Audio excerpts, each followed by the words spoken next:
नमस्कार दोस्तों, एक बार फिर स्वागत है आपका हमारे YouTube channel the stories for you पर। हर रोज की भांति आज भी हम आपके लिए एक बहुत ही अच्छी सुंदर कहानी लेकर के आए हैं। अगर कहानी अच्छी लगे तो वीडियो को लाइक करें, कमेंट करें और अगर चैनल पर नए हो तो चैनल को सब्सक्राइब कर घंटे वाले निशान को जरूर दबा दे, क्योंकि आज वो घर पर है। घर जाने के लिए निकला। अशांत और विचलित मन लिए सब्जी मंडी पहुंचा, कुछ सब्जियां खरीदी। आज कुछ देर हो गई थी तो घर पहुंचकर खिचड़ी अथवा मैगी बना लेने का विचार चल रहा था। पिछले सप्ताह के एक भी कपड़े धुले नहीं थे। 5 से 6 दिन से एक ही जीन्स को रगड़ रहा था। एक हाथ से कांधे पर लटके बैग को संभालता और दूसरे हाथ में दूध की थैली पकड़े पसीने से तरबतर चेहरा लिए घर पहुंचा।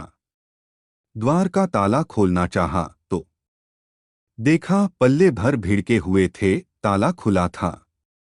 कुछ चिंतित हुआ। जैसे ही घर में प्रवेश किया तो यूं लगा मानो स्वर्ग में आ गया हूं।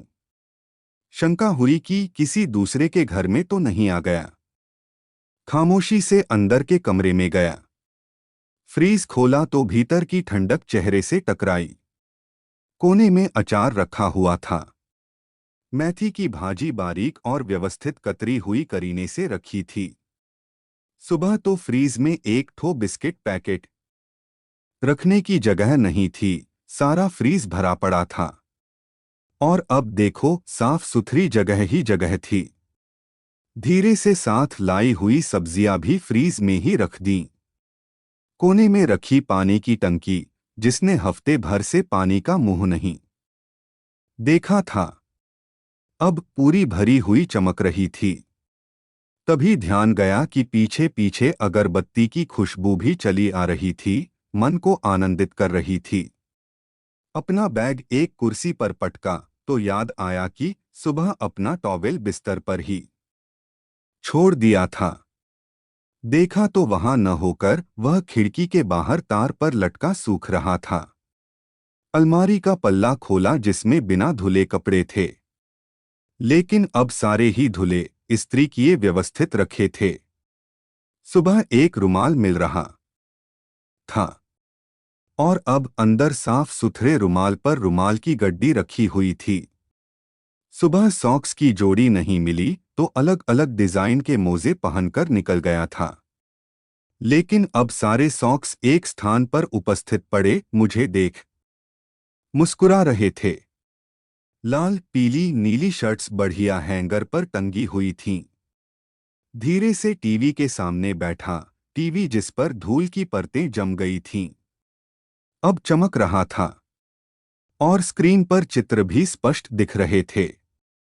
प्यास लगी तो पानी पीने किचन में पहुंचा, जिस किचन में लहसुन प्याज और न जाने किस किस किस्म की गंध भरी रहती थी, अब भूख जगा देने वाले भोजन की सुगंध से महक रहा था। भावनाओं में बहता बाहर आकर टीवी के सामने एक चेयर पर बैठ गया और अपनी आंखें बंद कर लीं और सोचने लगा। फिर आंखें खोलकर अपनी ही बाह पर चिमटी ली कि कहीं ये सब स्वप्न तो नहीं। तभी गर्मागर्म पकौड़ों की प्लेट और भाप निकलती चाय किसी ने सामने टेबल पर रख दी। भीतर का हम जैसे जर्रा जर्रा होकर बिखर गया।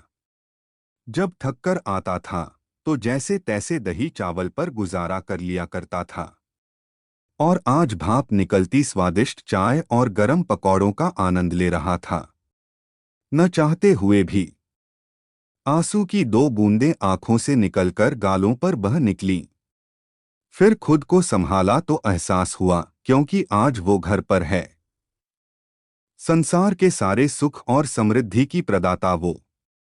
किसी के लिए माँ, किसी की पत्नी, किसी की बहन तो किसी के लिए बेटी है। आप कितने ही बड़े हों, महान हों, लेकिन सुखमय जीवन के लिए किसी न किसी रूप में एक स्त्री आपके जीवन में अति आवश्यक है। वो किसी भी रूप में हो, मगर घर को घर वही बनाती है। अगर कहानी पसंद आई तो वीडियो को लाइक करे, कमेंट करे और चैनल को सब्सक्राइब भी कर ले और साथ में घंटे वाले निशान को भी दबा दे।